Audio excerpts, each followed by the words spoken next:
हज़रत मोहतरम, जब हज़रत मूसा अलैहिस्सलाम 6 लाख बनी इसराइल के अफराद के साथ मैदान तय में मुकीम थे, तो अल्लाह तबारक व तआला जल्ला शानुहु ने उन लोगों पर 2 तरह का खाना उतारा।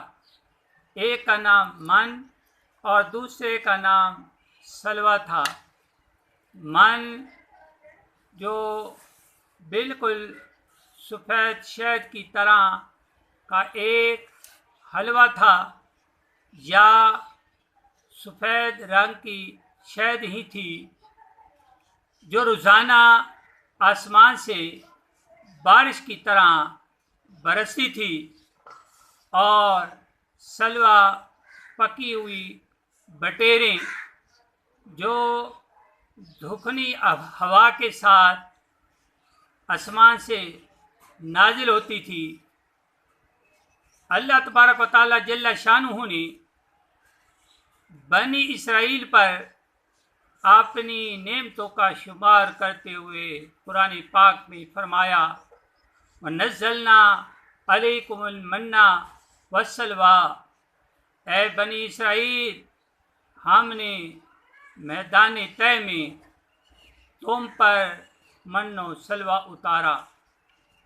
हज़रत मोहतरम, इस मन्नो सलवा के बारे में हज़रत मूसा अलैहिस्सलाम का ये हुक्म था कि तुम रोज़ाना ये खाना खा लिया करो, लेकिन कल के लिए ज़ख़ीरा नहीं करना, जमा नहीं करना।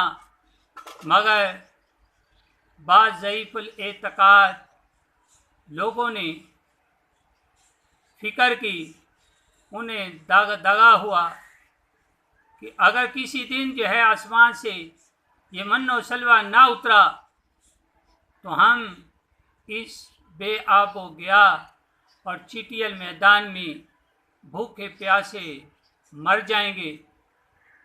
तो उन्होंने कुछ खाना छुपा कर रख लिया।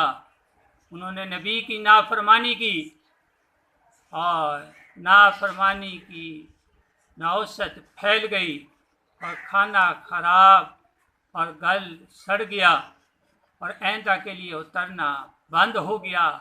हजूर नबी अकरम सल्लल्लाहु तआला अलैहि वसल्लम ने फरमाया कि बनी इसराइल ना छुपाते तो खाना कभी खराब और गोश्त कभी ना सड़ता। खाने का खराब होना, गोश्त का सड़ना उसी तरीके से शुरू हुआ। उससे पहले ना खाना खराब होता था और ना गोश्त सड़ता था।